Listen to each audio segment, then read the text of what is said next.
Order this Wednesday, September the 27th. May I have a roll call, please? Chairwoman Amanda Jackson Denmark. Here. Vice Chairman Charlie Whitmore. Here. Commissioner Rich Delfor. Here. Commissioner Jason Stewart. Here. Commissioner Jim Flynn. Yeah. Commissioner Lydia DePaul. Commissioner Michael Brock. Here. Notice regarding adjournment. The Planning Commission will not hear new items after 9:30 p.m. unless authorized by a majority vote of the commission members present. Items which have not been heard before 9:30 may be continued to the next regular meeting or a special meeting date as determined by the commission members. Notice regarding public comments. Every member of the public who is recognized to speak shall address the chairman, and in speaking, avoid disrespect to the commission, staff, or other members of the meeting. State your name and address when speaking for the record. Comments are limited to 3 minutes. Do we have any public comments? We have no public comments. May I have an adoption of the agenda? So moved. Do I have a second? Second. Any further discussion? All in favor? Aye. May I have an adoption of the minutes? All in favor? Aye. We have no old business. We're going to go straight to new business, and I have to recuse myself, so Charlie will take over. Okay, first item on the agenda for new business is JC's Cove Recreation Center Development Plan, a request by Nathan Sturr of Sturr Engineer. Am I saying that right? Sturry of Sturry Engineering on behalf of the property owner James Saba for approval of a preliminary development plan application. The project proposes construction of a 2,786 square foot recreation building to serve the 6 single-family residences at JC's Cove. The property is zoned agriculture and consists of 1.53 acres identified by tax map number as stated in this. Located on the south side of May River Road, approximately 1,200 feet east of Buck Island Road. Mr. Frazier. Charlie, I was just bringing up there we go. Nice. We were all breathing. This is a preliminary development plan application for JC's Cove Recreation Building. It's a request by Nathan Sturry of Sturry Engineering on behalf of the property owner James Saba for approval of a preliminary development plan application. Project proposes the construction of a 2,786 square foot recreation building, and it is exclusive to serving the 6 single-family residences on JC's Cove. The 1.53 acre property is zoned AG and is located at 1 JC's Cove. It actually is the parcel that fronts on May River Road. Property is currently vacant. Here's the location of the property on May River Road, south side, adjacent to the between Red Cedar and Whispering Pines. An aerial location of it.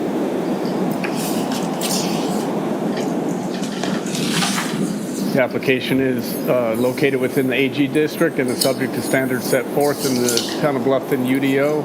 The site is located within the Highway Corridor Overlay and will require a certificate of appropriateness, Highway Corridor Overlay review and approval, so you'll see it again.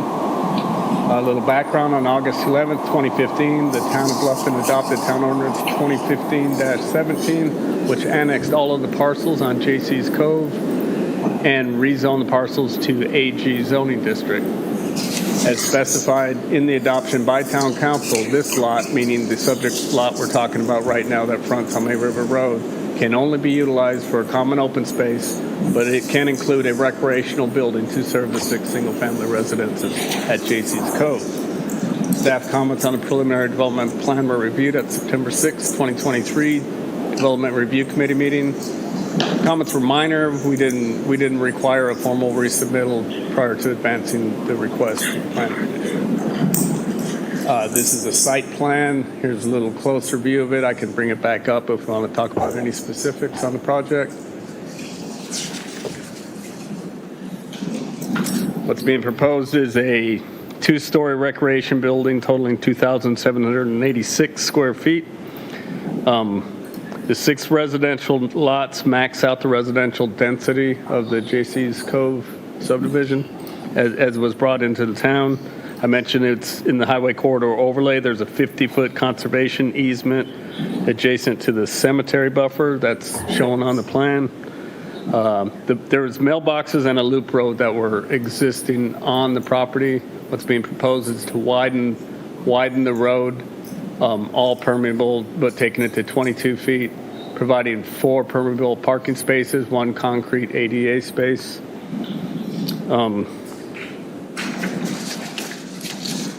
Canopy coverage required was 75%. What's being provided is 75%.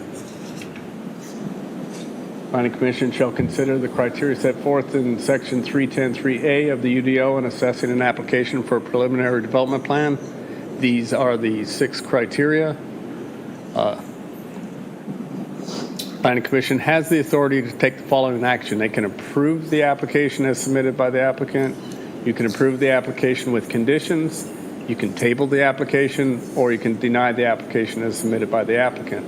The staff recommendation is finds that the requirements of Section 310.3A of the UDO is met and recommends that the Planning Commission approve the application as submitted. And then I'll open up for any questions you may have for me or the applicant. Before that, does the applicant wish to speak to the project? I'll just say that,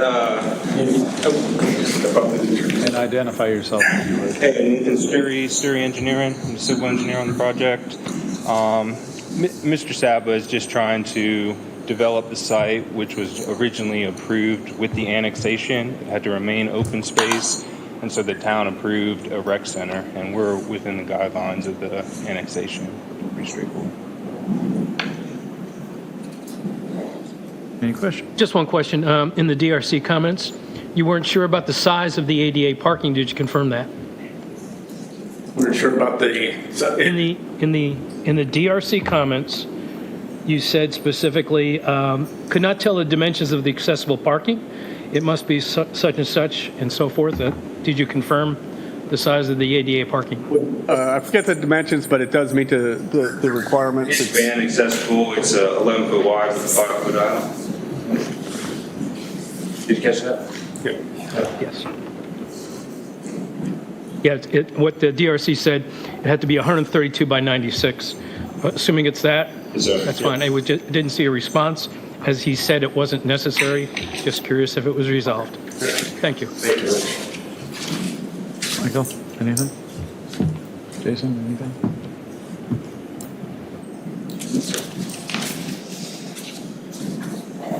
Okay, you know my one concern, right?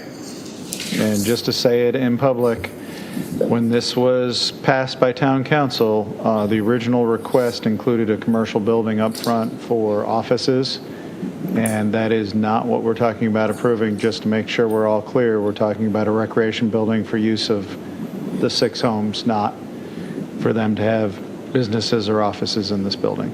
Sure. Just trying to stick with town council's approval, that's why we had that conversation.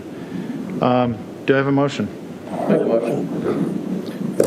Make a motion to approve J.C.'s Cove Recreation Center as submitted. Do I have a second?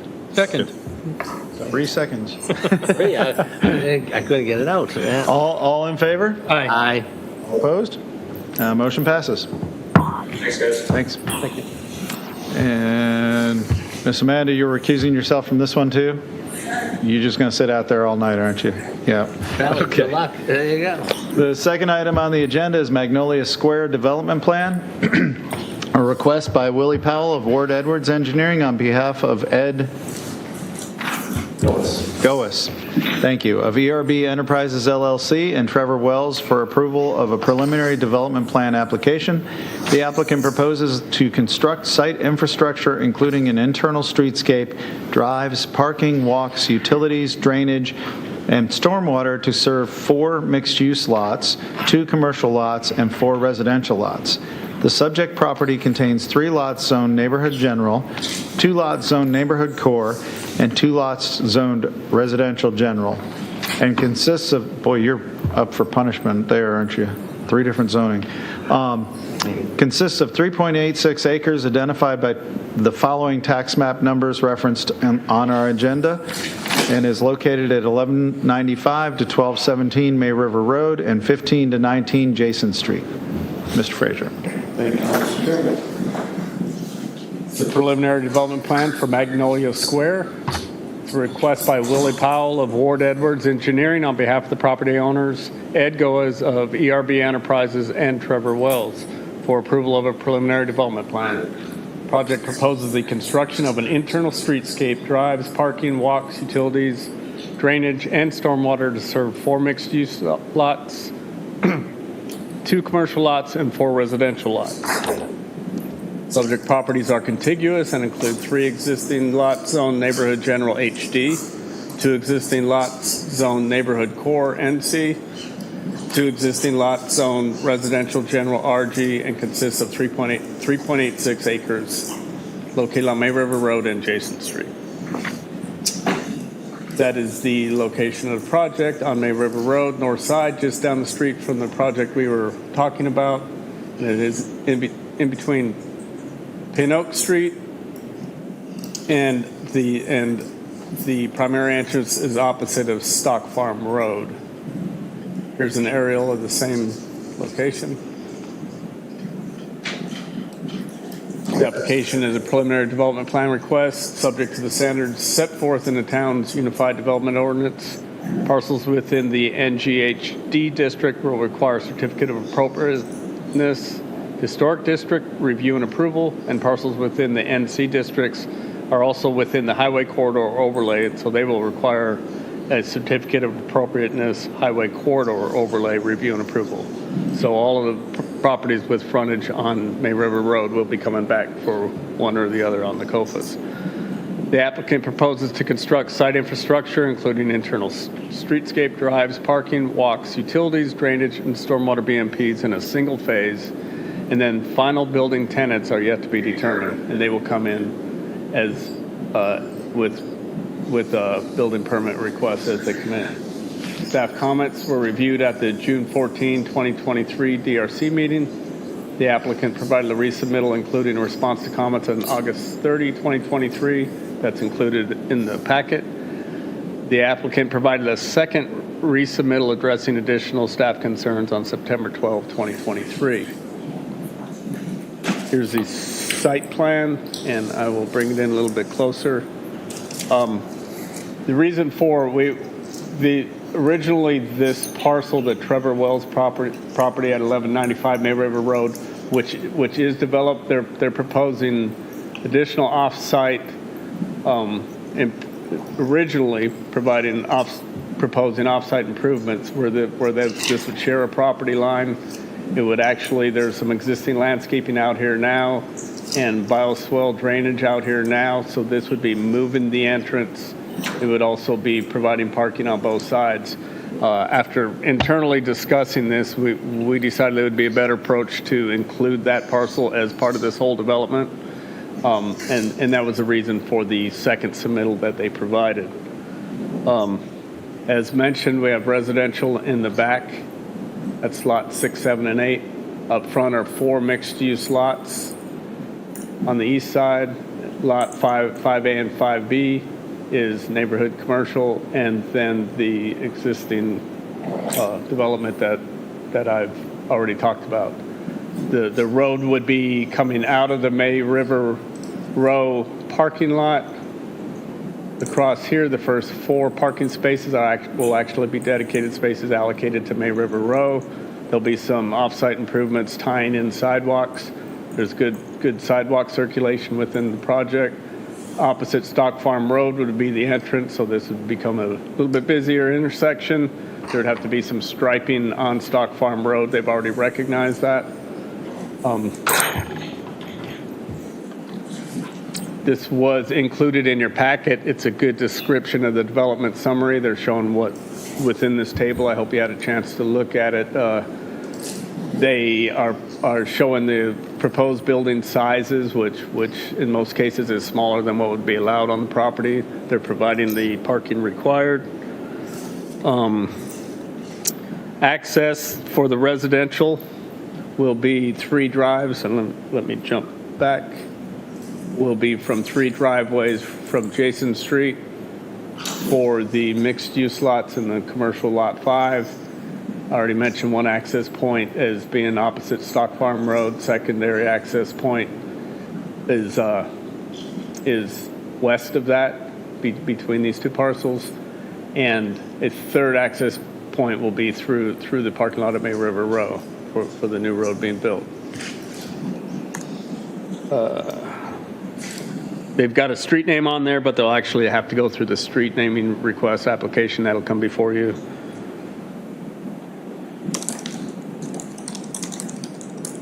Planning Commission shall consider the criteria set forth in Section 310-3A of the UDO in assessing the application for preliminary development plan. Same criteria I showed you a moment ago with the other project. Planning Commission has the authority to approve the application as submitted, approve the application with conditions, table the application, or deny the application as submitted by the applicant. Town staff recommends that the requirements of Town staff finds that the requirements of Section 310-3A of the UDO have been met and recommends the Planning Commission approve the application with the following condition. That being, at the time of final development plan submittal, provide a construction sequencing plan that demonstrates the proposed phase construction of the development. The reason we added that condition was we understand that the infrastructure is going to go in. Basically, phase one is making it a pad-ready development, stubbing to the parcels. But as each of these come in, there's a little bit of a concern on how these get built, staging areas. As more come in, you'll have, I anticipate there'll be existing businesses while construction is going on other parcels. So basically, we just want them to demonstrate how it would be built over time. And I'll open myself up for questions or any questions you may have for the applicant. Well, if we could, would the applicant like to say something first, and then we can...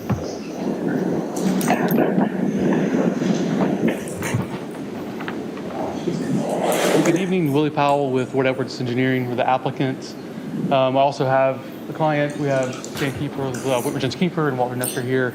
If you have any questions for other members of us, I think Dan did a really good job of kind of going through canopies and tree coverages as well. So the way the roads kind of do meander a little bit is to go around existing trees. We've also tried to be real sensitive to the stormwater needs. We'll intend to use a good bit of permeable pavers to help lessen that overall stormwater impact. We have worked with SCDOT on the different driveway configurations and locations. All those have been reviewed and approved by DOT. We just can't proceed to get encroachment permits until we get through the preliminary DRC stage. But we have reviewed those with DOT and have written approval of their locations as shown. And we've worked with both the neighboring properties to coordinate the points of access to help make this as interconnected as possible. I think really the goal was to really create an infill piece that really connects itself to the surrounding pieces. I think one thing to note too is that there's not any kind of connectivity from May River Road to Jason Street via vehicular connection. There's pedestrian connections, which we wanted to have, but there's no ability for a vehicle to go from May River to Jason Street through the property. Dan mentioned we do a line across from Stock Farm Road, and we will do some restriping of the existing access on Stock Farm Road to help accommodate that. That's the overall gist of it. I'm just going to let you guys kind of have at it and ask us any questions you may have. Start with you, Michael. I love the plan. I think it's well thought out. I do see the notes on the potential area for trash enclosures. It just looks like its maneuverability is going to be a little tight. If these are restaurants, I see the service yards. Are those going to also be used for trash and for trash pickup? Yes, good question. We've actually had that debate a good bit about trash service, and our intent is that each business would have its own roll-off container, much like Stock Farm across the way. Those businesses all have their own individual trash service that they then contract with a local trash company. Stock Farm has its own dumpster, but it actually is not even used. All the businesses just use their own collection. And so the idea would be to do the same thing here. And so there's a service yard behind each commercial space, and it would be also used to house a roll-off container. The only challenge with that is when you have a restaurant, a roll-off container isn't always practical. Right. So, Yeah. Yeah, and then just if those are trash enclosures for dumpsters, maneuverability for trucks are going to be difficult. The one that's existing on 1195 was centered to the road, and now if the road shifted, it's going to be difficult, but possible for the trucks to go in there. The only other thing that I had noted is the construction around those existing trees that are to be saved, like the 32-inch, looks like live oak. Those are some nice live oaks in there, and maybe some extra care given to those specimen trees, especially with the parking right around. Dan, could you pull up the sheet with the trees on it? Because I was going to go down the same path. Yeah. Well said.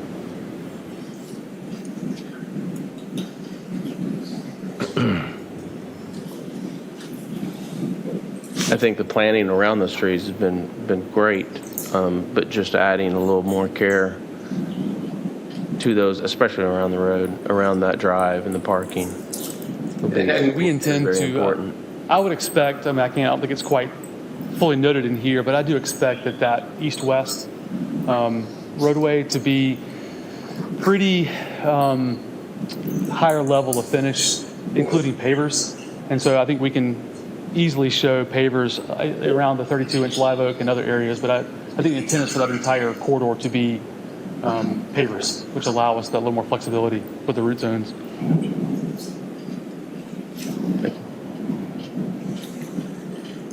Yeah, two things. You mentioned something about pervious, so I'm hoping that, I know it's preliminary, but I'm hoping when you get to the point, as much parking as you can is pervious. I also note that it seems like you've provided a good number of parking spots at this point, which, will probably be needed if these are restaurants. But I was just going to focus on the trees. In the DRC comments, specifically, we talk about tree 21, 17, 19, and 22. And, I think 22 you're going to try to save. Tree 21, you says it was approved for removal by town staff. On the next comment, tree 17 is called out, and the same response was, please note, tree 21 was approved for removal. Same thing for 19. 21 was approved for removal. So my question is, are 17 and 19 and 21 all going, or was that a misprint in the DRC response that you provided? Those are the ones showing the 17, 19 right here. Yeah, in the DRC response for 21, 17, 19, the same response was tree 21 was approved for removal. Somebody cut and paste. Dan Kiefer, Whitmer Jones Kiefer. We did a site walk with Jordan at the town, and the trees, for some reason it's not in, I don't think it's in the report, but I had it pulled up a second ago. So 21, 17, and 19 were ones that we reviewed in the field and can be removed. They were, a couple of them had holes in the trunks, and they were, based on site visit, no question about it, remove them. The 22 was the one that, as we move forward with the final plans, we were going to get an arborist out there. I think it was a white oak. Yeah, it was a big white oak, beautiful looking tree, but you look at it up and you start seeing the branches that are dying off, and there's some, around the trunk, there's some start of some decay around the tree, and the white oaks, no matter what we do around them, are basically declining. The live oaks look like they're declining, but they'll live for a long time. But the white oaks and the laurel oaks and several other species are declining. Okay. Well, again, I'm just going by what you responded in DRC, so maybe there's just a correction needed there. So Yeah, that's we can walk fine. it I again believe with, you and the arborist and Jordan did the right thing. It just isn't reflected in the DRC response. Okay. One other thing, to the commissioner's comments, I have concerns about trees 4, 18, 24, 25. Those are great looking trees, and there's buildings pretty close to them. So it's going to have to really, when you look at the canopy and the root protection, those are trees that, we're going to have to make sure that We have your arborist there. We're doing the right protection according to 5-3-D-1, because those are big, beautiful trees. And again, the way they're situated, and that's 18, 24, 25, and 4, they're pretty close to some buildings and some construction that's going to have to go on. So I guess I'd like a word of assurance for us that you're going to do everything you can to save those trees. Absolutely. And starting at 18, that's basically like a corner pocket park that we're creating there. Okay. And the buildings along the highway frontage will come back through the HPC process. So as far as like the footings on the buildings and how close we are, and the construction methods, that'll come back in strict detail of how we're going to build that. And we'll have grading, drainage plans. So we'll have a lot more. There'll be another opportunity for you guys, not for you guys, but for HPC and staff. Understand. Just to see that. Same thing with 4 and 25 is spectacular, and we've talked about that being a 1-story type cottage right next to that under the canopy. Mm-hmm. So we've sort of placed the buildings, and we're looking at heights of buildings to work around all the canopy and the root zones. Okay. And I love the comment your associate made about looking for pavers to possibly help protect the root structure. That'd be great. That's all. Sure.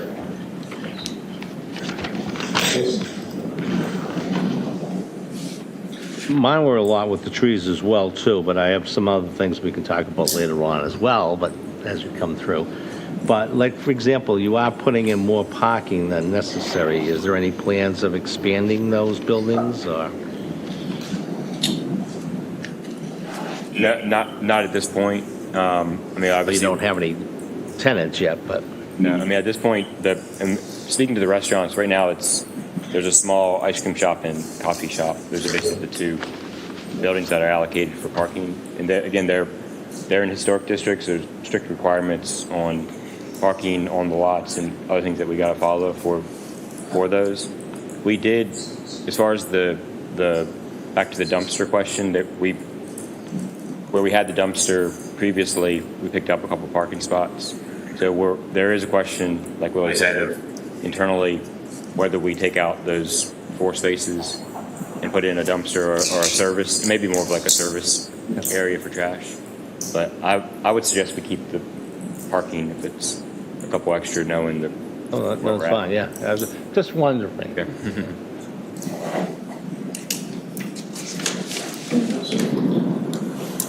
Okay, I want to camp for a second on the 1195 May River Road that was brought in here. Was that a town decision? Was that a joint decision? How and why? I know you mentioned the roads getting realigned and additional parking, but yes, I want to understand the owner of 1195's involvement in this and agreement to this and all that. They provided, he signed on. Once we decided that it would make more sense to have that parcel 1195 included in this submittal, even though it's just recently been constructed. Mm-hmm. It had to do with the off-site improvements that were being proposed for the project, which was realigning the access point, and it impacts the existing landscaping as well as adding parking on it. We met with them again. We said it would make more sense to bring that parcel in. They agreed. They conferred with Mr. Wells, who provided a letter on the front end. So he signed on to the application officially as part of the project. So we do have 2 different property owners. But that was by request of staff. Even though it was originally, site plan didn't change any. They were just showing off-site development where we said just bring in that parcel and it'll be part of the request. Okay. How does that apply? Let's go down the road 15 years and 1195 wants to sell their parcel to somebody else. Is there a common area? Is there a POA that they now are a part of that's maintaining that driveway in between? Or do we have an issue where they don't have access? Are there easements being put in? You see where I'm going with this? Yeah, we've talked about that. We've received the final development plans and easement for both access points. Okay. Yeah, the thing we don't want is for one of the two parties to sell and the new owners to go, wait, I don't have to give you that. See what we got here. I'm dealing with an access easement myself, my own property, so, okay. And then just out of curiosity, and it was already brought up about pervious, please use as much pervious as possible, especially that close to May River and drainage issues. But did I see there is going to be underground retention here? There is some underground retention. We're currently proposing that all the parking that's non-ADA would be pervious or permeable, and that we would locate underground retention below those spaces as well. Okay, so we're not talking a large tank like at Stock Farm or at Promenade. We're talking smaller. It would still, we don't know exactly what type it would be, but it still would be some type of perforated pipe underneath that parking area. It could be a chamber, it could be a pipe. We don't quite know the... Well, and I know stormwater is going to require a certain amount of it, but I encourage you to do as much as you can. And that was part of that last submittal that we made with staff, was to work through those components with the stormwater department. I mean, again, there's a certain amount we can require you to do, and we will. I'm just encouraging you as a responsible developer to consider going beyond that for the safety and the health of the runoff into the May River. But yes, sir. Yeah, I did want to ask the same question. It seems like you have 3 bioretention BMPs and about 6 underground infiltration things throughout this area. And again, I don't know this. Is that going to be enough for the amount of impervious roofs that we're adding? And second follow-on question to that, I can't read your grading plan. Does this move water towards Jason Street or towards May River Road? I mean, how do those elevations in the grading work on your property? No, so all the May River Road is about 2 foot higher than the property. The streetscape itself raised that road up. And so what we're seeing now, based on topography and sidewalks and drainage, is all that water goes to the rear toward Jason Street. And so we're going to collect it all throughout the site, do the treatments and the retention reduction, and ultimately it ties into the existing system that's on Jason Street. And from there it goes east toward Pin Oak, and then from there works itself back down Pin Oak and ties into the Bluffton Park system as it comes out. So all of it does go to the rear toward Jason Street, not toward May River Road. There's kind of a break where the deli and its parking lot kind of comes into the front and goes out. This kind of goes to the back and goes out that way. And as a reminder, their next step after preliminary development plan approval is to submit for stormwater permit application, and definitely take a close look at it when they work through that process. That was my question as well. Remember I said I was going to hold off? That was it. That we'd be seeing you back again, but that was mine, was the retention up close to May River. I will tell you that. There are a couple of stub outs, but we're not using them. Everything goes to the back. Okay. It's still eventually going to go down into, I think it's Verdier Cove. It's just a matter of it's going there by way of Pin Oak as opposed to by way of... Correct, a little more of an indirect route. It goes down Pin Oak, crosses over to down Hayward Street, and there's a shop. Verdier Cove specifically has had issues throughout the years with, and it's not y'all, but with Bluffton Park having a lot of runoff coming off it, and so there's been some erosion on some of the properties there. So I just ask you, human to human here, be as responsible as you can to keep as much of that runoff away, because it'll make life easier on the people downstream, to use the phrase. Anything else? Was there any response on the requirement from the staff for the phasing plan? I think the key point is all the site infrastructure will be built in phase 1, and then I think what you see from a 1 through 5 would be the initial thought on phasing. So, and then each one of those building areas would be its own phase, going through building permit, and then also on the back and close out. And part of this parcel, just because it's in 3 different zoning districts, part has to go through historic preservation, part has to go through highway corridor overlay, and part has to go through nothing.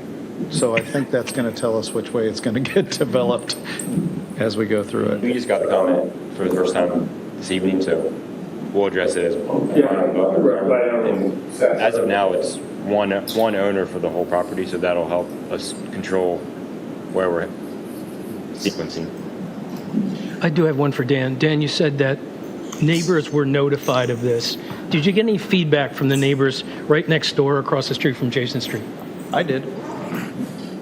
The Huffmans live directly across the street. They live at either 18 or 20 Jason Street, and they said it's wonderful. They love what they saw. I showed them your initial mock-up when there were 10 or 11, not 9. And they just said to please pay attention to runoff and pay attention to trees and traffic. And by not having a cut-through road, you help the traffic. And it looks like you're saving the larger laurel oaks and other trees on there. And so, indirectly to answer, you know. That's. I'm always worried about what the neighbors think. So that's good. Thank you. I did want to say I do think it's a well thought out plan. I think you're working with the neighbors from what I can see.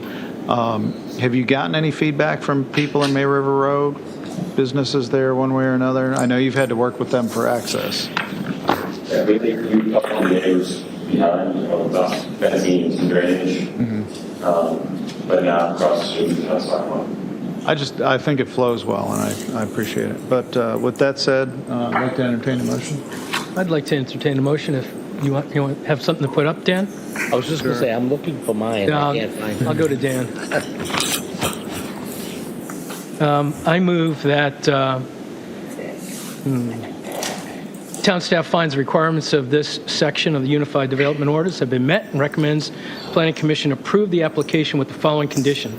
At the time of final development plan submittal, provide a construction sequencing plan that demonstrates the proposed phased construction of the development. Second. I didn't ask. No, you're fine.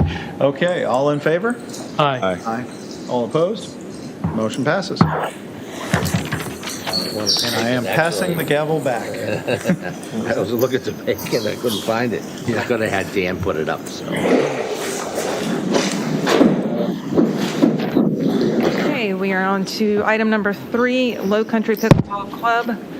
A certificate of appropriateness for the Highway Corridor Overlay District. A request by Court Atkins on behalf of the owner, Rick Megan, with Palmetto Land Associates for approval of a certificate of appropriateness.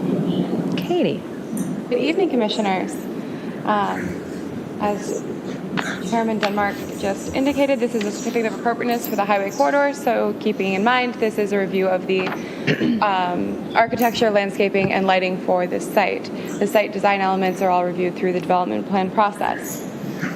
This is the site plan. I have zoomed it out really far here because while the street that leads in is a portion of the review, so the landscaping that's associated there, is included. Most of what we are looking at is on the right half of your screen here in the area that has pickleball courts and the building that is associated with it. So I've zoomed in a little bit closer here because while that street portion is important, the more important stuff that we're looking at is this section right here. So you have the main structure right here that goes around these 6 courts. There is the clubhouse and event space and future tenant spaces all in the portion here. And then there's a small concession building that is here. The rest is flat work, so courts and there's some fencing and things like that, except for this little dumpster enclosure that's over here. It's a long walk. This is the roof plan. So I have labeled in red on the screen which direction it's facing because it's longer than it is wide if you're looking at it like the site plan, but that doesn't fit on a screen very well. So I rotated it for you. The parking lot will be at the bottom here, which is facing the out parcels and Highland Crossings Drive. The area that is at the top of your screen faces Kane Drive, which is the faces all of the courts and then Kane Drive. The side on the right of the screen is facing towards Estates Drive, and then the left side of your screen is facing that Highway 170. These are the elevations. So these are the front, which is technically the right-hand side because everything that's in the corridor, Highway 170 or 46, is going to be your front. However, this is the front of the building, which is facing towards the parking lot, towards Highland Crossing Drive. And then the rear elevation here is what is facing towards the courts, and then beyond the courts, Kane Drive. This is the zoomed in, oh, I lied. I'm sorry, these are the side elevations here. So you've got the right side, which faces towards Estate Drive, and the left side, which is the front facing Highway 170, again, labeled in red for you because it does get a little bit confusing. I have a Post-it note, which I've drawn a beautiful James would be proud picture of this building footprint so that I can keep these things all straight. I've already confused them a couple times. So I've hopefully labeled them all so that you guys have a better understanding of what is facing which direction. I've included the sections through the building, which were included in the submittal documents. I cut and paste these so that they fit better on a screen. Your packet includes everything that was in there, including title blocks, etc. But I've only included some of the sections through here. I do have access to your entire packet should you need something that is not on one of these. This is the concessions floor plan and roof plan. So you've got Highway 170 would be at the top of this screen. You can see the little picnic tables under the roof, which will be exposed here on the bottom of your screen. That faces towards the courts. Then the single door here is facing towards Highway 1. Oh, no, I'm correct. Okay, I'm sorry. That's facing towards the building, and this side that has the service area is facing towards the far side of the courts, away from the building and 170. So again, facing the courts and Estate Drive is this section here. Facing towards 170 is the top right. Facing Kane Drive is the bottom right, and facing the out parcels in Highland Crossing, but it is located behind the primary structure, so you will not see it from Highland Crossing. That's just the way it's facing. And the sections that go along with that concessions building. I've also included the details for you. Again, they're small on this screen and they are cut up very small, but I can zoom in if we need them. As well as a great 3D view that has been provided. I included that little site plan with an arrow for how you would be looking at this. On the site plan here, Highway 170 is at the very top of your screen. Estate Drive at the bottom, Kane to the right, and Highland / the rest of the parking lot and out parcels is to the left. So this is the view from some of the courts here. And then this is the view of the concession stand. Beyond this, you would be looking at the buffer and then beyond 170. And then this is from 170, standing inside the buffer, looking towards the building here.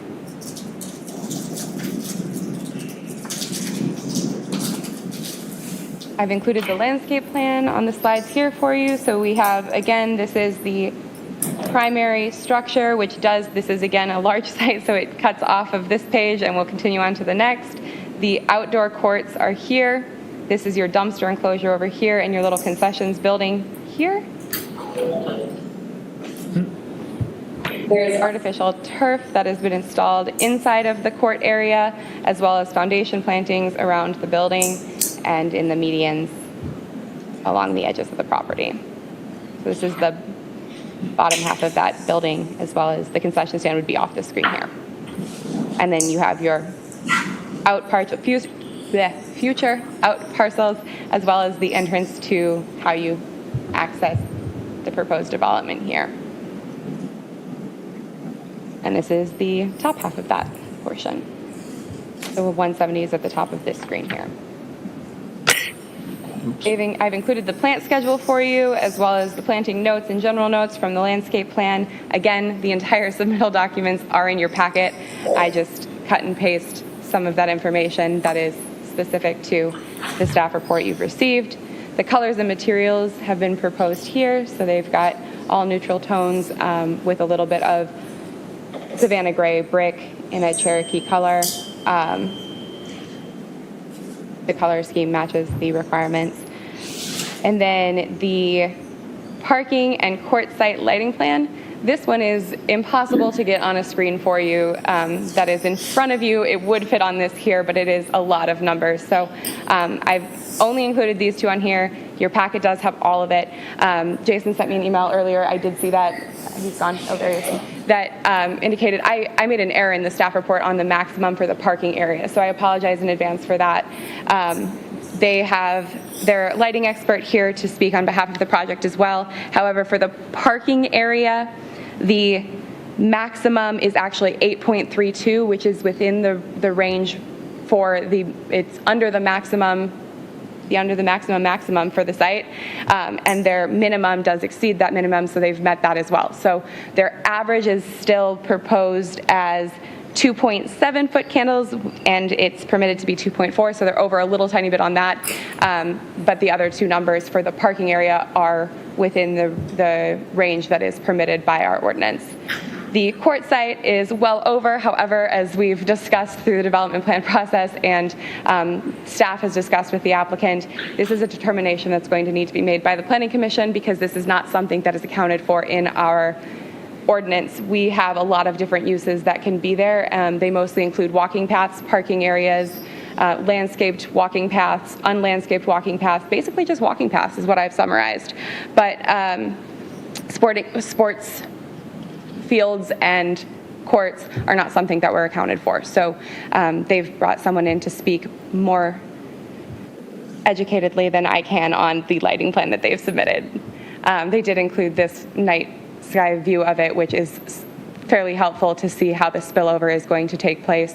And if you zoom in on these plans that we have here, where these lights are along the edge of the court, if you look specifically on the ones that are near the championship court, since that's set into the property and away from some of the other courts, you can see how abruptly those numbers drop off. So right at the light, you're going to get a really high count, but it does drop off fairly quickly behind it. So they are cut-off bulbs that are going to be successful in at least that approach. Whether or not the number is appropriate is up to y'all. As this is a certificate of appropriateness, the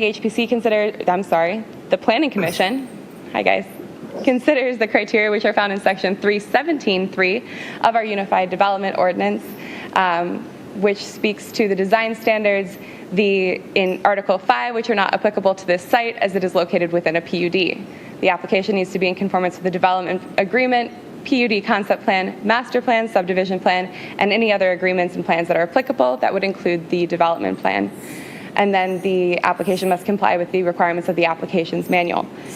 Staff went through the items and have some conditions. However, the Planning Commission has the authority to approve the application as submitted by the applicant, approve the application with conditions, deny the application as submitted by the applicant, or at request of the applicant could potentially table the application should they find that they need additional information. Staff's recommendation is that with the following items, it could meet the requirements of section 317.3 and could potentially be approved with conditions should you see fit. I would love to run through those conditions quickly before we open up to the applicant, if that's all right with you, Madam Chairman. Okay. So for the architecture, the two items that were captured here are that the rear elevation would need to be revised to incorporate a little more articulation in the roof line, and the parapet revised or pitch roofs added per section 515.9E2 of the Zoning Development Standards Ordinance. And then the other one is that the determination on the appropriateness of the use of metal siding identified as board and batten style metal panel siding would need to be made, as it's a deviation from those materials which are listed in the ordinance. So the two areas which show that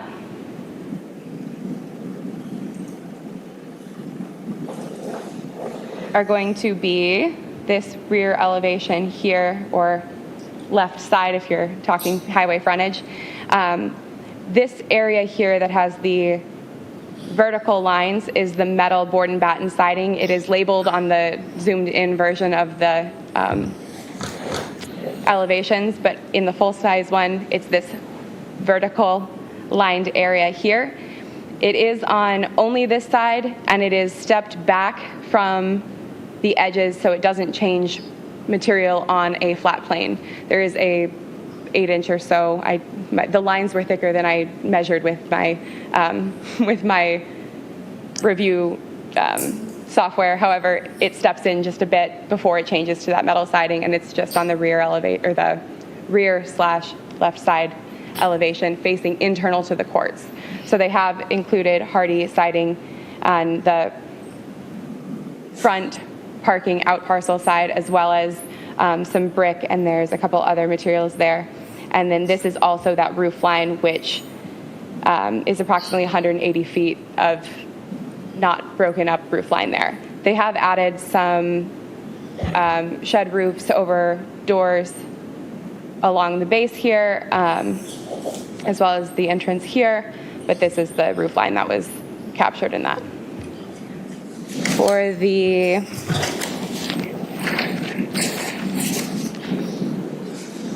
landscape comments, the highway buffer needs to be revised to meet the minimum planting requirements found in section 515.8. Could you go to your sheet that highlights that, please? Yeah. Thank you. So this is the overall. When the math was done on this, it is based on the information that we have with this plan. With this plan, it shows the existing buffer, and some of the trees are called out. However, as on most tree surveys, that count usually stops at either 8 or 14, depending on who's doing the tree survey that is used as the base here. So we counted the trees that that existed on the plan. However, those numbers in the plan are going to be a little large compared to what's actually in the field, but because we don't have the counts on any of those things, we can't incorporate them into our findings here. So the buffer requirements are that there is a requirement of 6 broadleafed, 7 understory, and 30 shrubs for every 100 linear feet of frontage. And since this is a 500-foot frontage, it requires 30 overstory, 35 understory, and 150 shrubs. We've been able to count, which again, this is based on our numbers that we currently have, 14 overstory, 23, and 66, which means there's an additional 16 overstory, 12 understory, and 84 shrubs that need to be installed or shown on the plan if there are some that exist, for it to be in compliance with that section.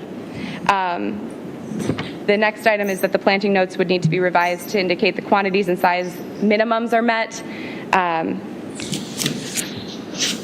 For those, it is that they're just a little bit small on the caliper sizes of those. So the bald cypress, willow oak, and shumared oak need to be a minimum of 12 feet in height when planted. I believe they're currently shown at 10. Maybe. Yeah. They're being shown at 10 to 12, so while the maximum does show that, it needs to be the minimum. So it could be 12 to 14 if they'd like, or it can be a minimum of 12, maximum of however big they want, but it needs to meet those minimum requirements. And then the shrubs are not meeting the height requirement at time of planting except for the shrubby yew. So those just need to be increased in size. The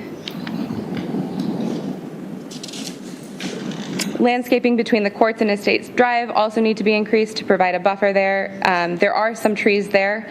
They just are not quite tall enough to really disguise the fencing that is going to go around the courts.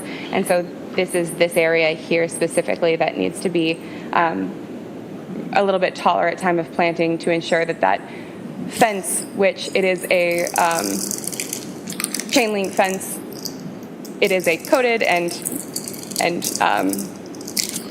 screened, thank you, shield is the word I was coming up with, but screened fence. However, that type of fence is not permitted in this district. While we know it's a requirement of a pickleball facility like this or another sporting field and understand that, we just need to make sure that it's going to be adequately screened from the start rather than having to wait a couple of years to get that height in there to prevent that from a state drive. The lighting, I already went over the parking area.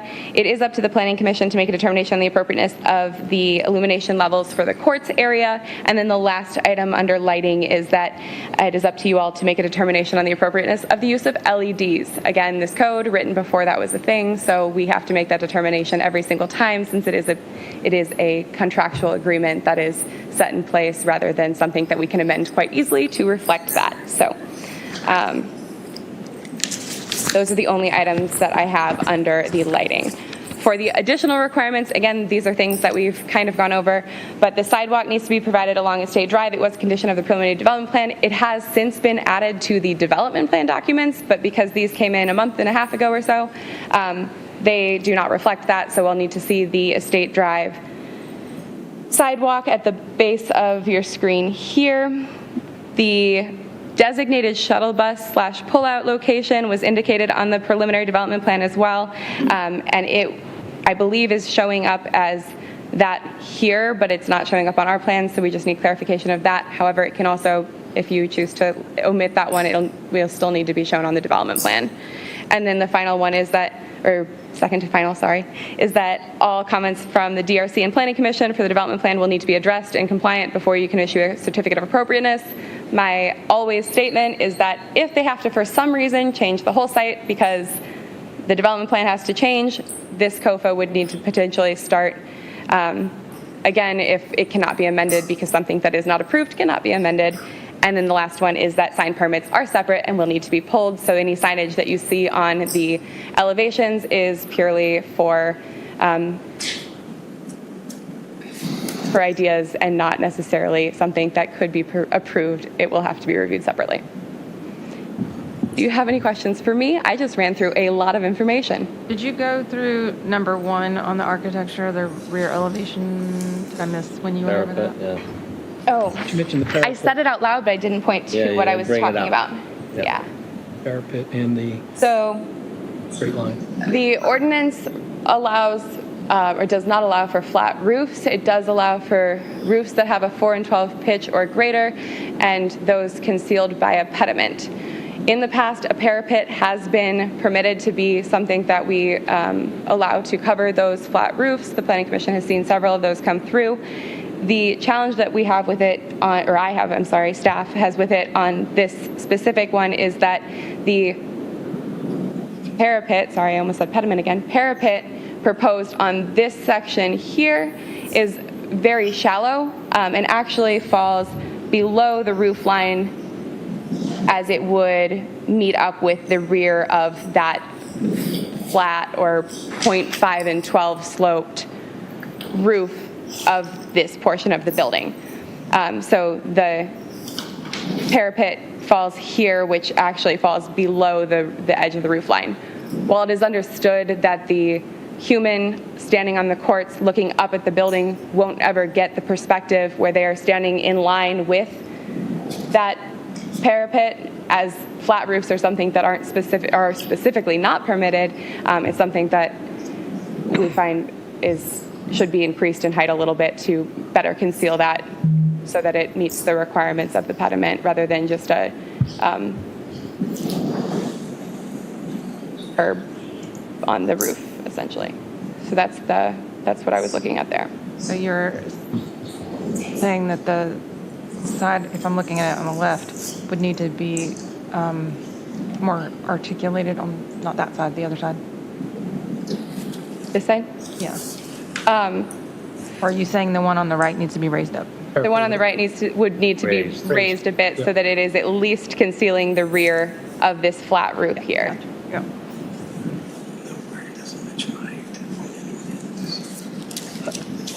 Ms. Peterson, question, there's like 13 conditions that you've identified. I think you said 1 or 2 may have been resolved. The last time we talked about this was in September of 22. Do they know about all your concerns here? And have they known about these concerns? So some of them, yes. Some of them, no, because this is the first time that the certificate of appropriateness has formally been presented.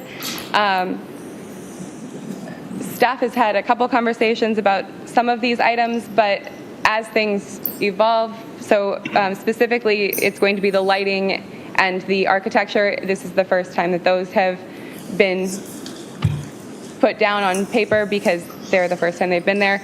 The landscaping at conceptual, it's fairly minimal for the development plan. Some of these items were captured in the preliminary development plan.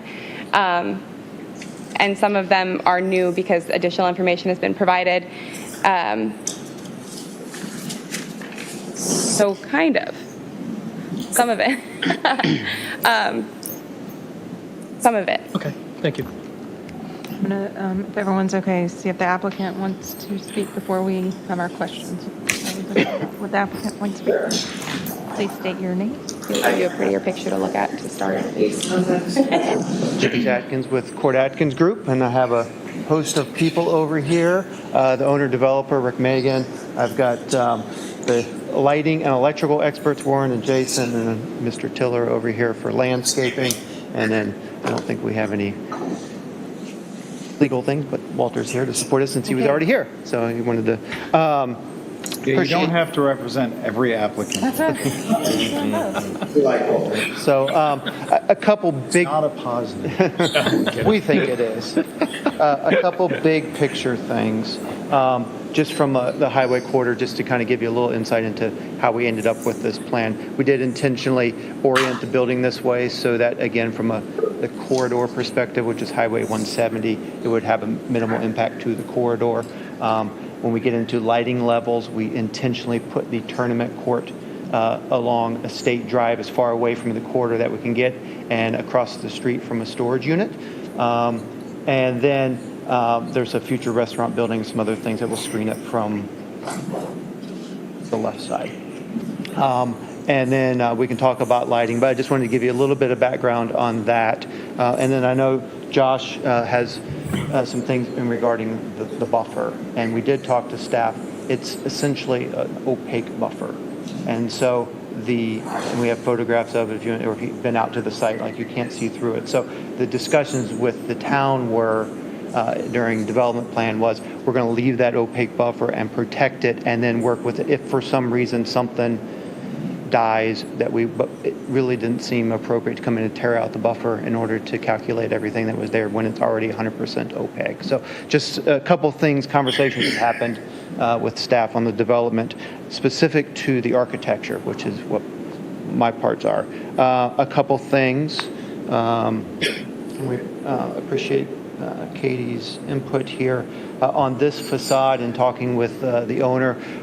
We actually have discussed undulating that section of the facade that would basically take into account maybe something similar to what we did on May River Row, but these vertical elements here, and actually break up the monotony of that to give it some additional, I forget how she described it, articulation of the parapet.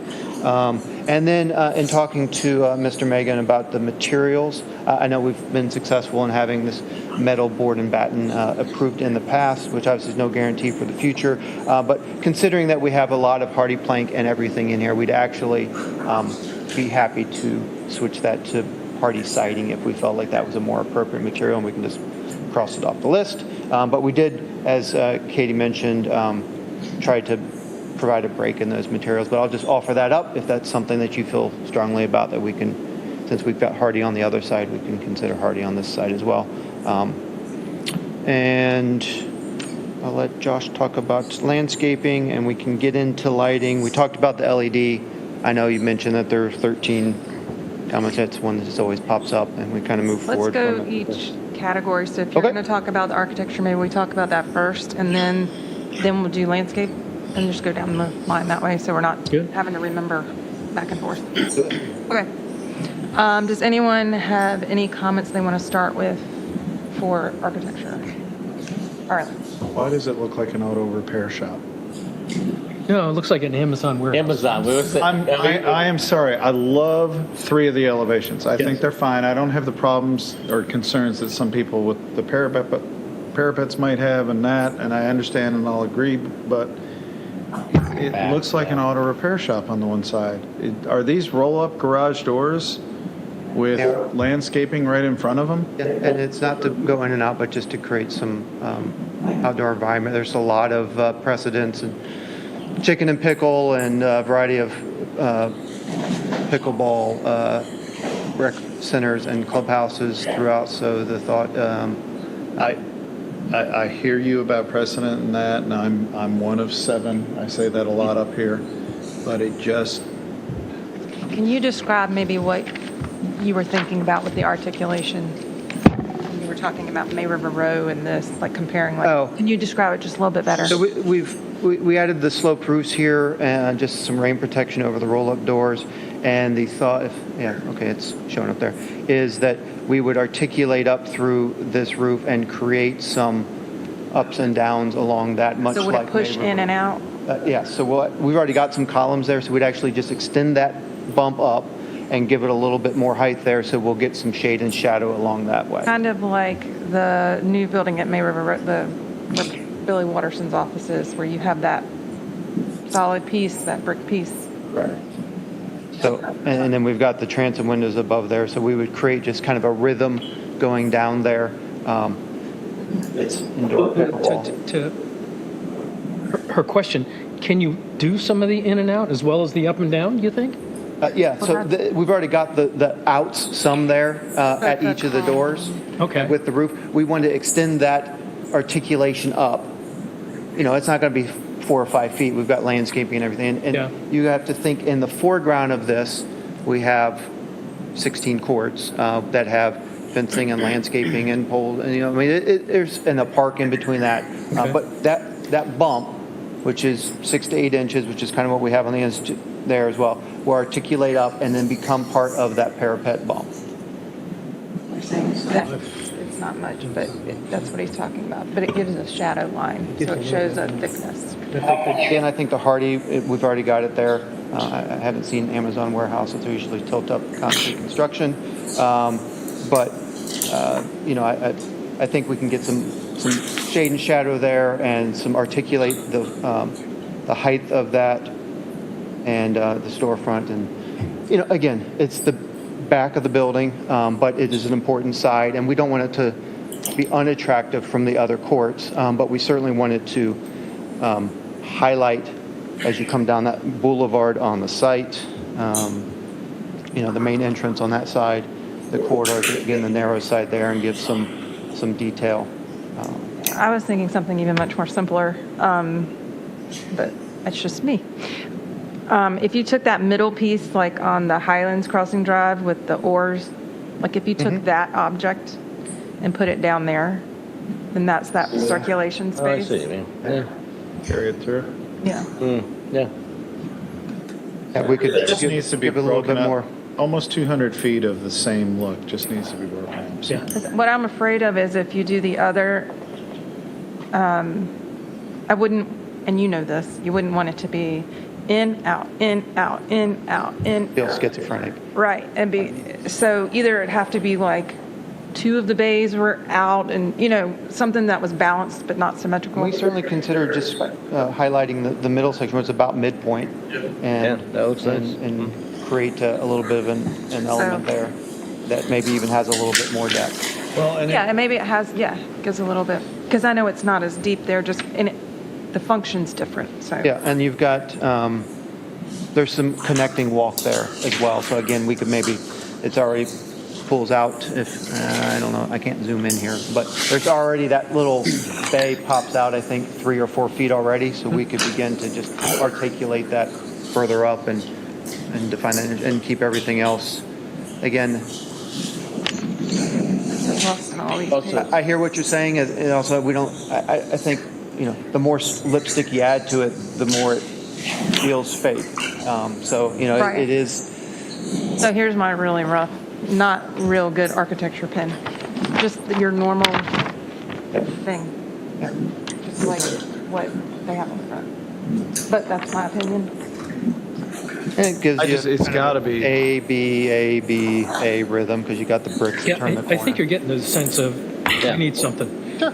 And I think we also, from an architecture standpoint, have to increase the height of that parapet, right? Parapet, that's fine. I think that all needs to be We can make it the That's same easy. height I mean, as that the should other be side. easy. It's already on the other side, no big deal. I do have a question that, what is the dome? The dome. I asked that. Is that big, large? You mean the kind of octagonal? So inside, I don't know. Scroll way up. There you go. There's a bar restaurant. There's an event space up there, and in concert, there's a restaurant building that kind of attaches to this thing with an outdoor dining, but it's not part of this project. But I'm just kind of describing what's happening there. Like And across that- the parking lot? That No, other it parcel? attaches to this Attaches, building. Was that it? Right there? Right there. Oh, you're talking about that little one? The one up top there. Is this? What did I do? You didn't do anything, I did it. Oh, there we go. Right. So there is a pad right here. Yes. And that is a restaurant building that then ties into this piece. And so that porch extends around that, and it becomes this outdoor viewing platform to the tournament court, and they do televised things up there. So it's a hipped hexagon. It's a hexagon with a not really rounded dome. Oh, odd. It's probably Revit doing its magic. I was trying to read that roof plan too. Felt like you were missing something. There it is right there. Can't quite understand it though still. Like, what is the advantage of that type of roof structure? Like, is it doing something with acoustics? Like, what is the, why does it need to be that shape? Looks expensive. And just because in the low country we have simpler forms. I'm looking at it right now. This, Yeah, that there. all right. Yeah, I'm confused. So there should be a ridge right here. I'm looking at it up on the big screen because this is really small. You can see it better up there. It's coming. Not really sure what's, so should be a ridge right here. And then that slopes that way, and that slopes that way. And then this is basically like a bay and a bay. So I'm not really Okay, sure well, what's. that would make sense, but Okay. this does not make sense. I'm with you. No. What are you See? saying? Yeah. That's what I was doing. Okay. So that is certainly a. I don't even know how they got the. I'm not a Revit expert, so I don't. Neither know, am I. I don't know how they make these things. I work. don't either. But this is supposed to be a straight A ridge. here, Okay. and this is supposed to slope down and Just down, and angled this walls. gable dies into it, and this is a three-sided bay, and that's a three-sided bay that would It's a be. hip. It's a hip. What's underneath there? You got it. That's. Yeah, I'm Okay. looking at that. I'm not sure what that is. Yeah, that's why I was like. It's a happy to. that- Whatever you want to say into that, it'd be a traditional hip form. So you with a have bay. that, you have your little angled walls, and it comes up as a hip to the point, and there's a ridge, and you're done. Got it. Simple. Low It's- country, simple. yes. Okay. That's what that's supposed to This be. is like too complicated to even, Yeah, I'm not- like, are we going to an orchestra? How would you describe what you This, there's supposed to be a ridge. I guess I'm not supposed to do that without full knowing, but James Point showed like where the ridge. Oh, you can draw. Look at that. Maybe. I've lost my mouse, so it's. Okay, now you're just complicated. showing off. Oh, yeah. She is pretty good about that. She can do that. Oop. There you go. Supposed to be That's pretty good. There's supposed to be not supposed to a be. That's traditional great. ridge there, and then it's basically a kind of like a big thing. You know, it's yeah. kind To of change the Three-sided. three-sided. Oh, I was good. I was good, and then I was not good, guys. You did a good job, Katie. So change the dome to a traditional ridge, three-sided. Yeah. That's really, yeah. That idea. Traditional proof. Okay. That's a yeah, so a good. traditional roof, yeah. Okay. I don't even Just want. trying to keep track of the changes. I don't know what that is. That's okay. Something I'm got glad that we wonky talked in about the it, old 'cause- Revit. I guess you can just like pick roofs and let them build a I roof. have no So- idea. Just, what is the use of that again? Just say that? What Viewing Traditional hip roof with. No, what goes on underneath it? observation. Oh, there's an event space Event space. underneath that, and then the bar down below, and then there's the kind of the upper gallery for the tournament court. So when you're drinking You in gotta the pay bar extra and for you that. look up, you think you're already drunk because And you can watch Oh, you gotta pay pickleball at the extra same to time. get up Okay, there. thank That's you. what it Okay, and then I think did we already say we're all, and is everyone okay with the metal board and batten look that we've approved previously? I'm Well, fine. you already said that he could switch it. I'm to- fine with that. You want to switch it to hardy board? That's your opinion. I like the metal. I like the change in material. I like the metal. That's on the north side. Okay. So you're not going to have direct sun on that. It's facing north. You're going to have a lot of shadows, a lot of contrast. Okay. Especially what he's talking about doing. If we do something in the middle, it's going to break that up. Okay. Well, and if you have, your windows are more horizontal on that backside and the vertical of board matting, I think they relate well to each other as opposed to everything going. Look at you. Yeah. Fun and language. Good at this. Rub it off on this. Yeah, it really is. The only other just housekeeping item is on your concessions area.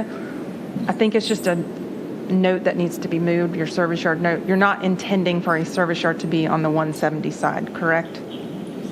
It's not. Oh, yes, that note's supposed That to be note's in the over. wrong spot. Moved it over there Okay. to integrate it into the plan. And then you also have another housekeeping note on that roof plan. It says standing seam metal on the bottom note. That needs to come off because it's really asphalt shingle.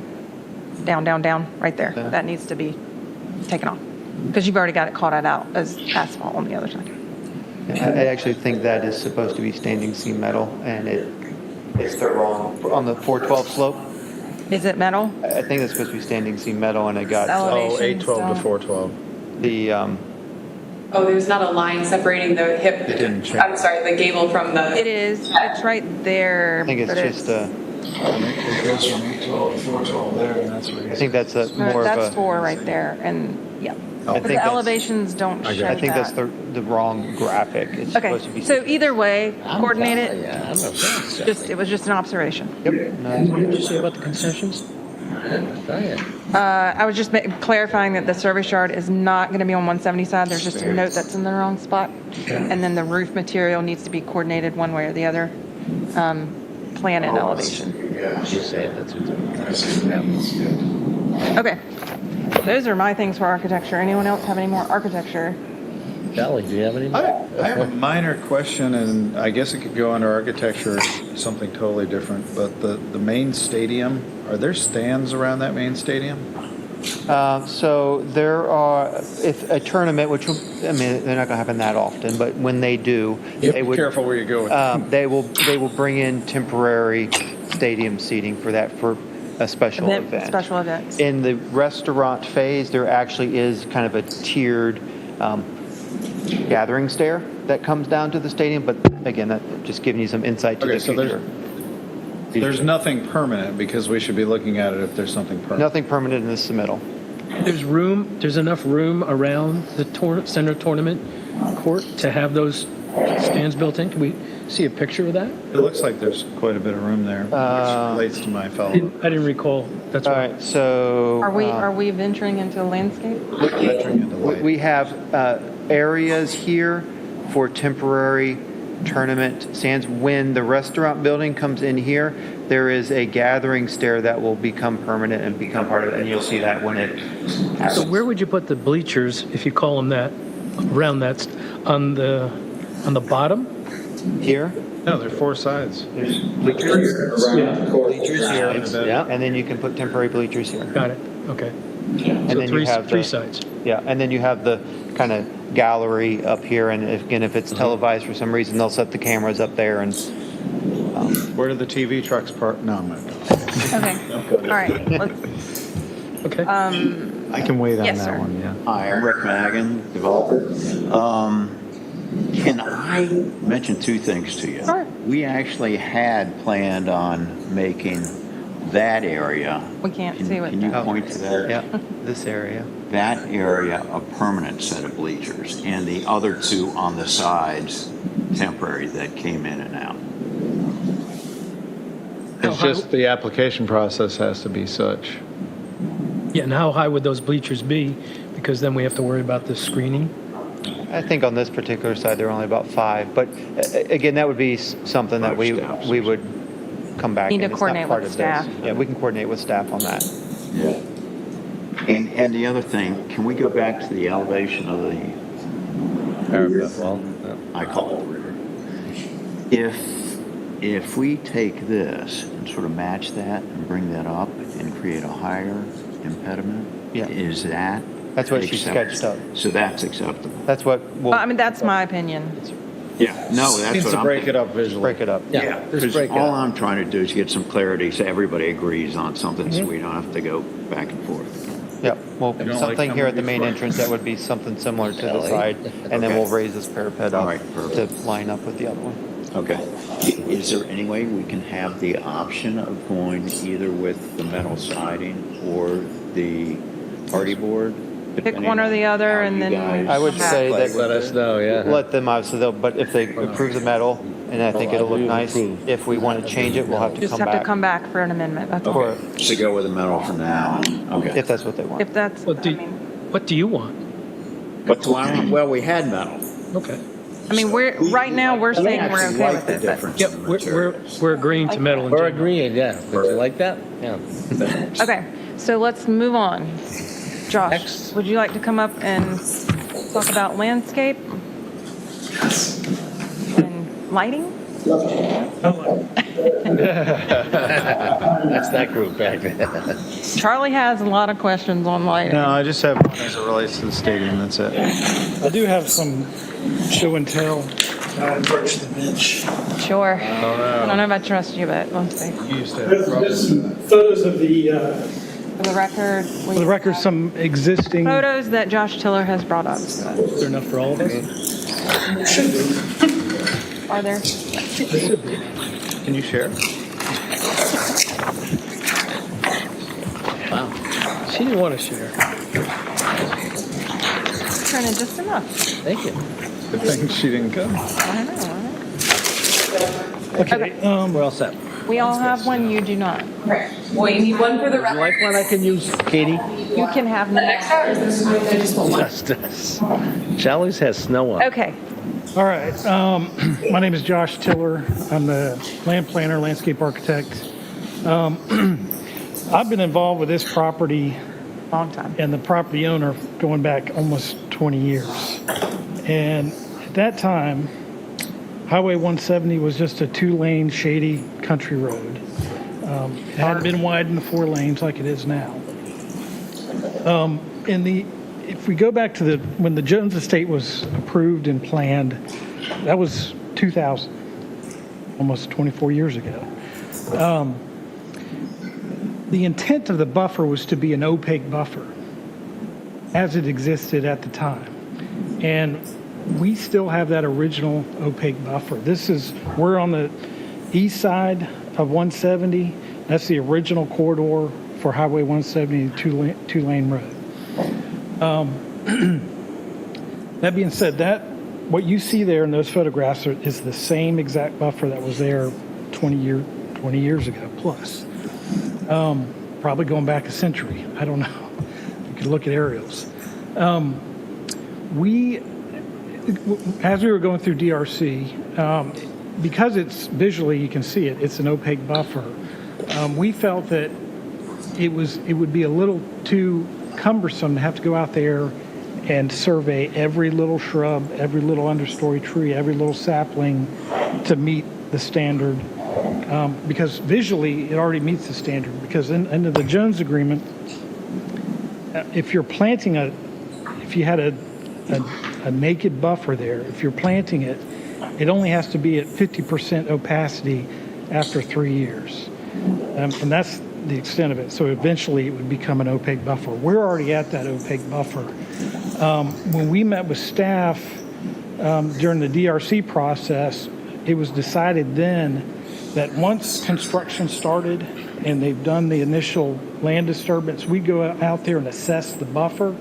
And if there were any holes in there that pop up, we'd come back with some supplemental plantings for staff to review.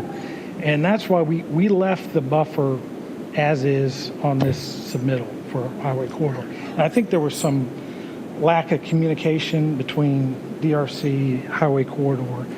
So all the plant material that was mentioned in the staff report and in the conditions, if you look at the corridor standards, there's there's buffer planting standards and there's parking lot planting standards. And the plant material sizes are different.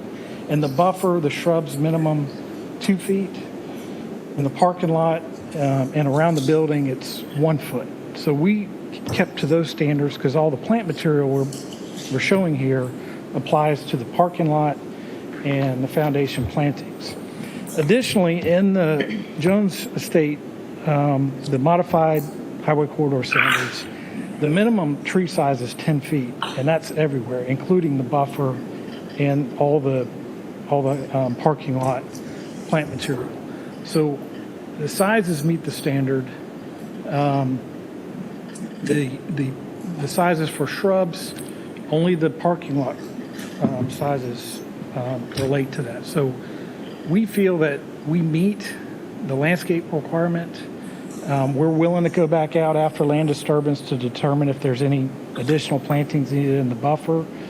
As far as Estate Drive goes, during DRC, this is down here, this edge here, we're simply mirroring what was done on the storage facility side. So we have a consistent cross-section of that street. So we basically mirrored that planting plan. And I think you might have had some photos of that. I don't think they, not enough. If someone It's not enough to share, but. Is it something we can keep for the record? If not, then I'm. You're welcome to have it. Okay. Once you put that free of charge. Gary, we have some more photos for the record. But if anything, we've gone beyond what was planted on the opposite side of State Drive. So as far as the location, I think there was a comment about the location of the shuttle. That is here. It's just like under the same spot as what was approved at DRC. And all that was spelled out in the civil plans. The same goes for the sidewalk. That sidewalk actually falls, it ends here, down here, going into the residential portion of Palmetto Point. That sidewalk ends on the east side of Estate Drive. We're going to connect there. That will connect and go all the way through to Gibbet Road. So it's not going to be shown on our side. There are some existing trees between back of Curbet Estate and our property line, but we don't have those. They were off our property, so those aren't surveyed, but those trees will be preserved since they're off our site. So we feel like all those conditions related to the buffer and landscape plant sizes, and then the landscaping along Estate Drive, we meet the intent as decided at DRC. I'd be happy to ask or answer any questions. Thank you. One question, did we agree that there's supposed to be a activity path on the 170 part of this property? So, because I look at these pictures and it looks like the opacity barrier that you're identifying is going to have to get trimmed up on both ends, the side you're constructing on, as well as the side for the activity path. What does that do to the opacity of this buffer then? We do have updated plans that show that 10-foot multi-purpose trail. Up here's this line here is the buffer line, which extends back here to the parking.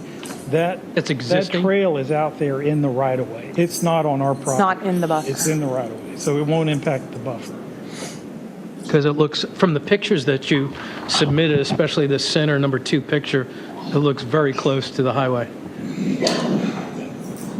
Yeah, so that 10-foot trail will run through here. There's an existing swale, which will have to be engineered, probably piped to accommodate. But that entire pathway will be within the Beaufort County, or within the right-of-way of 170. Nothing in the buffer will be disturbed. Correct.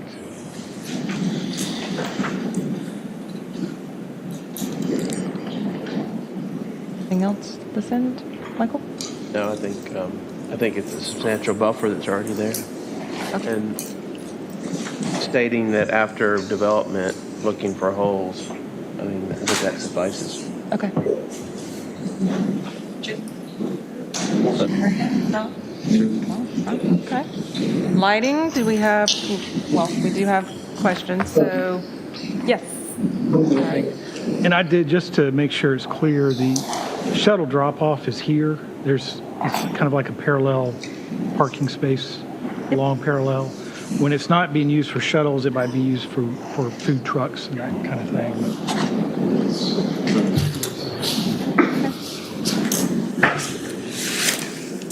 So you want to bring up I'll your... start us off. You're going to start, and then you're going to Hand us introduce? off. Again, Okay. James Atkins with Court Atkins Group, and then Warren is electrical engineer, and Jason is the lighting expert. As we kind of started working through the lighting, a unique situation, we didn't have, again, when the Jones PUD, that stuff didn't really exist. Pickleball probably wasn't even really a thing. And so we had to consult the experts. So we pulled all of the standards for different play for pickleball. And I think one of the priorities, and I think you all know, and I'll just kind of read the quote, that, pickleball's for all ages. It is a sport that a lot of older people do partake in, that maybe enjoy tennis but have smaller courts. And so there are standards in place for safety and light levels. For the general courts, which are in that kind of 40 to 50 range, foot candle wise, there's some categories. Again, we provided this to staff of what those are. That would be similar to, let's say, the ball fields at Oscar Frazier Park. Now they're set right within a residential neighborhood. We do have the, I guess, good graces that we are kind of set back and next to a large storage unit.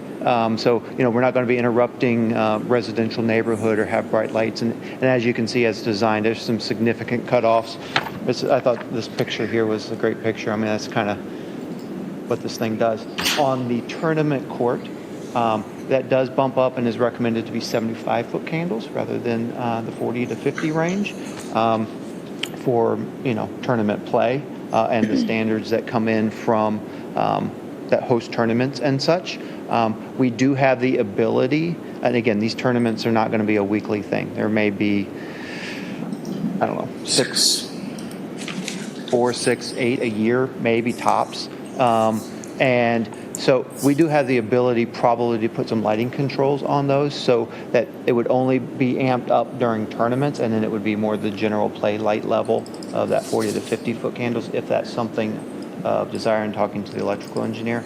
But we did have to kind of consult national standards of what we should be doing for this, and we're not asking for anything above and beyond what the recommendations are, and took sensitivity to make sure that we weren't getting light bleed out to the corridor or the neighboring properties and such. And so with that, I can turn it over to, or if you have specific questions, I have Jason and Warren here that can tackle detailed lighting questions that are above my pay grade. Okay, Charlie, you had a question, or did he answer? I'm curious, and I may have missed this, I'm sorry, I got distracted for a second. How tall are the light poles around the championship court? How tall are the light poles around the regular courts? So we went with, They are if down. I'm wrong, we did all the low mast ones. And so there's two types of courts. There's a high mast and a cut off low mast lighting, and the low mast. Yes, I'm Jason Pittman, lighting expert.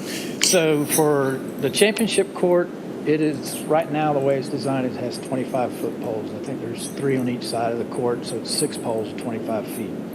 All the other courts and the parking lot lights are on 20-foot poles. As opposed to the other option, which were 35-foot poles. If we're putting, and I'm just trying to wrap my head around this, if we're putting an addition on later that has a restaurant with step-down seating, how high is that seating going to be, and how does it relate to the lights? Or are we going to be raising the lights? Now, that restaurant building to the left is a 2-story restaurant building. And so when that gets built, you won't even, it's not removing the lighting around the court or anything. In fact, it will end up hiding all of it. Like, the poles will be lower than the building. But the poles are specific to the court, so they're sitting right at the court, shining onto the court. It will be independent of the future restaurant building. What's the building height in that PUD? Do you know offhand, Katie? Is it 45? what does it add? No, what's the maximum building? I know. It helps her remember what it is. Gotcha. It's at 30 something, right? It's, I was gonna say, I think it's 40. Change. Okay, it's 45 then, because they're under significantly, and I did look at that up, I promise, but it That's is. weird how you remember that, but okay. Well, that's, I mean, Well, we all have our ways. if it were at 35, if it was at 34 and the maximum was 35, it would have raised a lot of red flags in my head. It was at 45, I looked at it, it was at 34, I thought that's a lot of feet, and I moved on. They might make it 10 feet tall. There are a lot of pages here. So if I understand right, the tallest light poles are still going to be almost 10 feet lower than the building itself that it relates to. 25 foot is tall. Okay. And is the championship court isn't elevated compared to the rest of the property, is it? Okay. Okay. That's all I have. Can I follow on his question? The foot candles associated that you're proposing for these courts, how does that benchmark to Hilton Head Christian Academy lights on their courts, or the lights that they're proposing for the Hilton Head pickleball operation? Have you looked at that? Well, I did the Hilton Head Christian, and that was a topic of conversation, so the cutoff and everything is pretty special. And it's probably pretty close to that, about 40 and change, depending on where you're at in the field.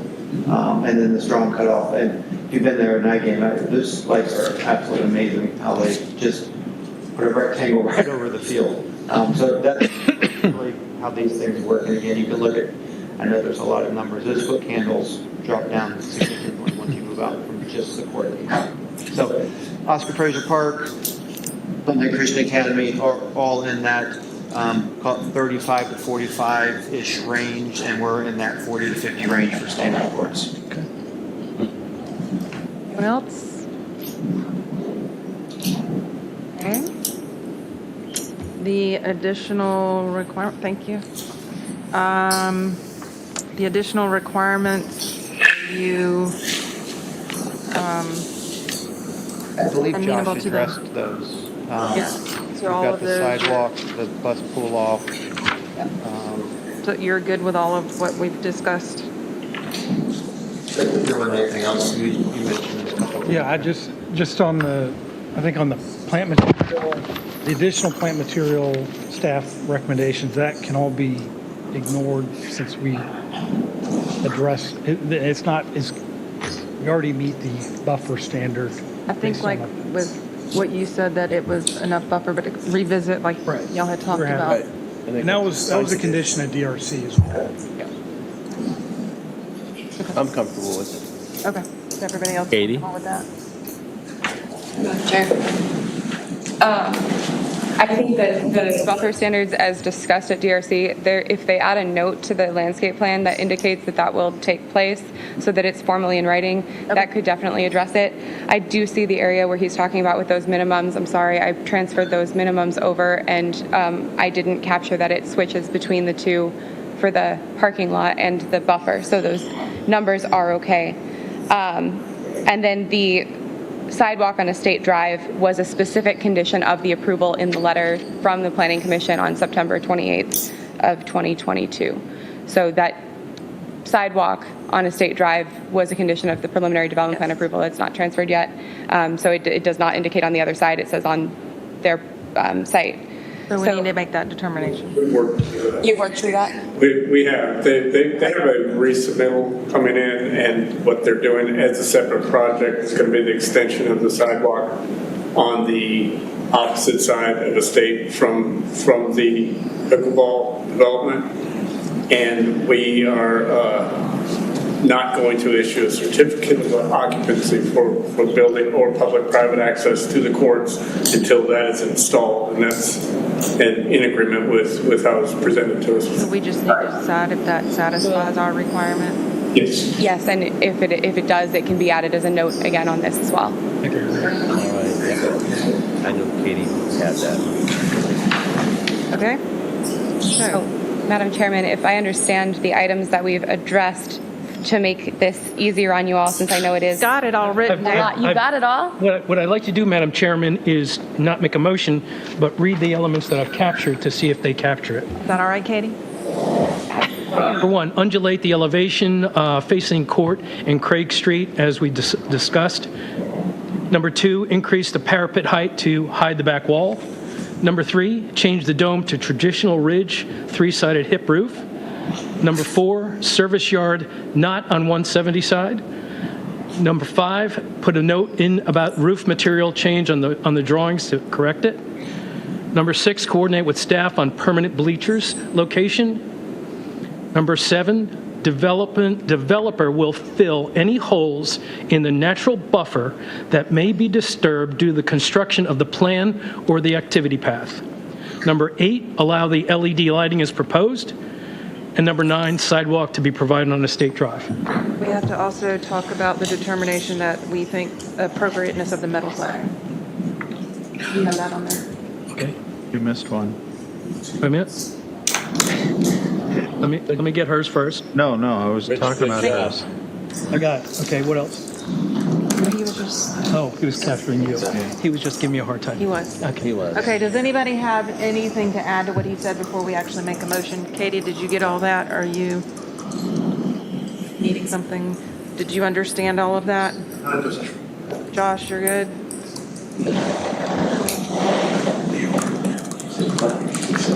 Everybody knows the direction before we do this? You want to wait for her to capture everything? Yeah, I'm waiting on Katie. I'm sorry. For clarity, because it was written here about a determination of the LED. LED, but the foot candles at the courts, as noted in the. So I'll allow LED lighting as proposed with the foot candles identified at the court? So we should just say, as per the staff recommendation, 7, 8, 9, right? You're gonna go by what's on the 7, 8, 9, like, 8 was stricken, Katie stricken 8, because we clarified that. so 7 and 9. 7 and 9. So you could just say. I got as that. per- Yep, I got it. Okay, so number 1, that's on there. Number 2, Parapet height. everyone, Yep, yeah, everyone seems to be good with the metal. yep. But we would say that we still would want to have a discussion about the appropriateness of the metal siding selected. Is that right? Well, we're determined that we approve that. Right. Like, we think that it's an appropriate material. Okay, So we're just letting staff know that we're okay with that. okay. So however you want to say it. All right. Landscape, we talked about. Number 3. The dome? Your, Oh, which one? The landscaping develop? I was just going down this Yeah, list. go ahead. we've got the buffer Yes, information. We've got the planting notes, quantity, that was still part of that. Planting sizes, part of that. still part of that. I think he addressed number 6. Yeah. Right, James? We're good. 4, 5, and 6 were addressed. Katie mentioned that I just caught it today. she had a translation error in there. Yep. That they are actually the correct quantities and sizes. And then Requirements. sidewalk, we're all okay with the sidewalk going on the other side? As long as they're working it out? On the other side. Because before it was on their property. Oh, on We first came easement? through. Yeah. As long as it gets built, And 11 is noted already. Yes. So we don't have to repeat that. Yeah. Okay. And then you have the other comments. However you want to list it, if you want to do Well, these. she's getting it, I think. She's close. Oh.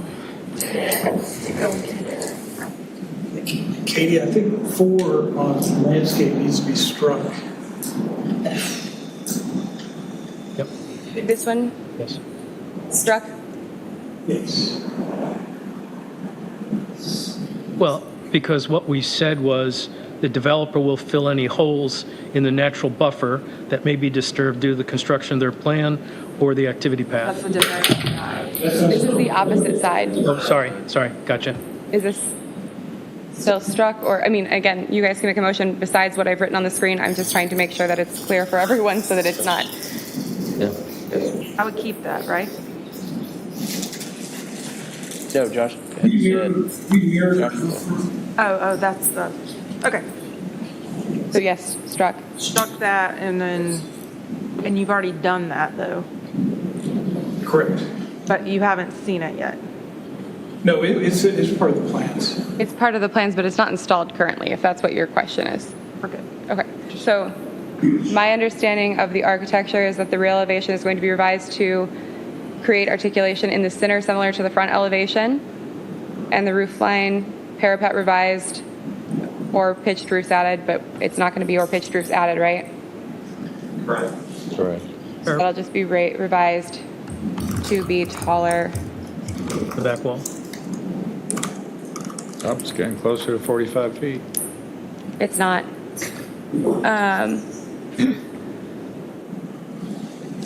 A determination on the appropriateness of the metal siding. The metal siding is found to be appropriate as a substitute. The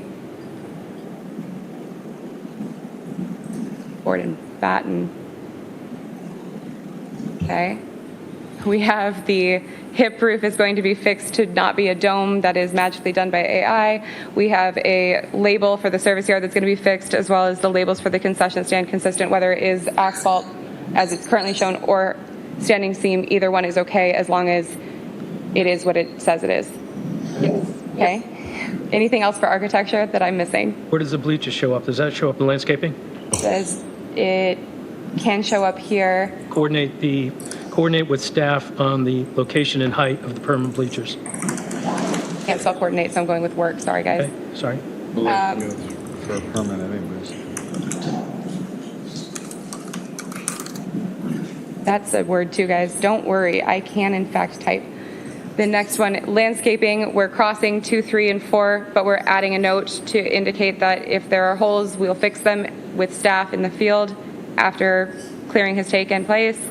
Lighting, LEDs are appropriate. The illumination levels for the parking area are appropriate, or are we dropping the middle to the 0.3 down from what is proposed for the parking area?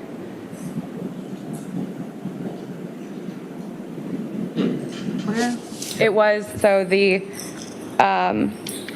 parking areas have a minimum, or I'm sorry, an average of 2.4 is permitted by the ordinance, and it's proposed at 2.7 currently,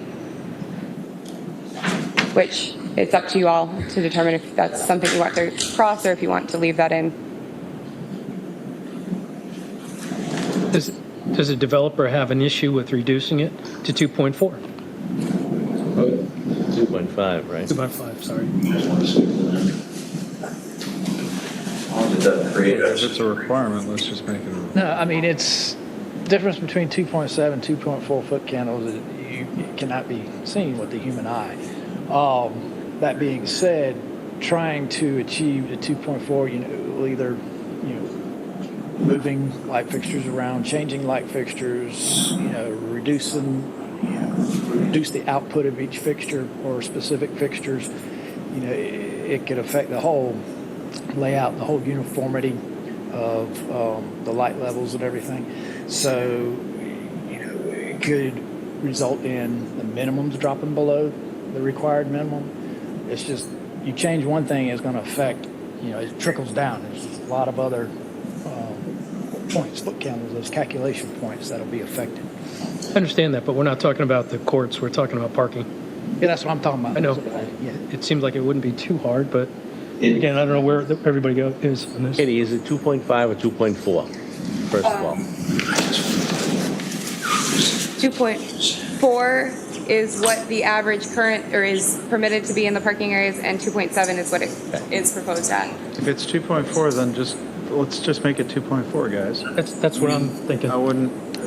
We don't need to start making exceptions. Yeah, we're trying to make this work. I'm already beyond my standard rule if there are 5 more conditions that we table it, but. I was wondering when you were going to come up with that. Okay, so 2.4. 2.4. 2.4. Okay. Make it work. Okay. Okay, and then the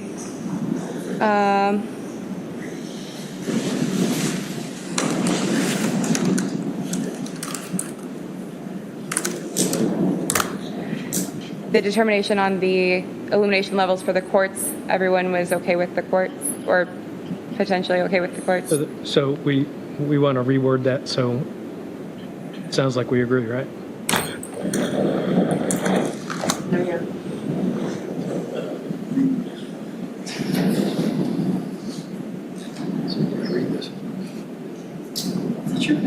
I will.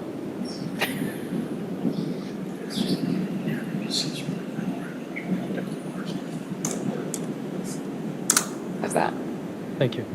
And then sidewalk is going to be shown on the development plan prior to occupancy per development plan. Shuttle bus will show up. Comments provided by DRC and signs. Did I miss anything? Shuttle bus is actually on the plan. It's not on the landscape that I have because I don't have the site plan, but it is showing up on the development plan, so it's good. We just need to make sure it's all perfect. coordinated. It's just for coordination. It's shown, it's just not labeled.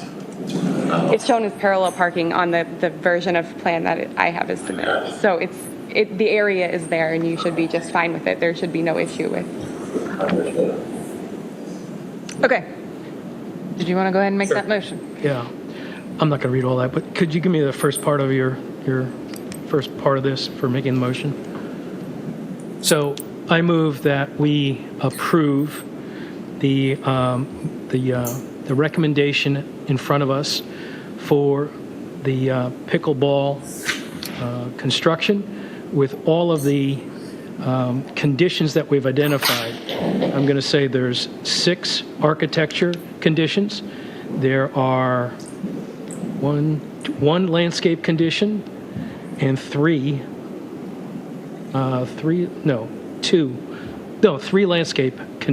lighting conditions that are included in this in this motion. Is there anything else? I'm not going to read all of them. Second. Oh, I'm sorry. Including in my motion the four additional requirements that have been listed by staff. Do I have a second? Do I have any further discussion? Does everyone understand? I do want to say one thing. Go for it. Don't anybody take this personal. I am not voting for this because there is too much moving here. I feel like we should be tabling this and let them make the changes for us to see. I understand that I'm probably in the minority here, but I just want to throw that out there. Does it concern the rear? We've got almost 15 conditions that we're slapping on them. Some of them are architectural, some are simple. I'm personally not comfortable with that, but that's okay. I know this thing has been a long time coming, and I agree. That's all. Okay. All in favor? Aye. Aye. All opposed? No. No. 2 noes. Okay. Passes. Thank you. Do I have a motion to adjourn? So moved. All right. Do I have a second? Second. You want to talk about it?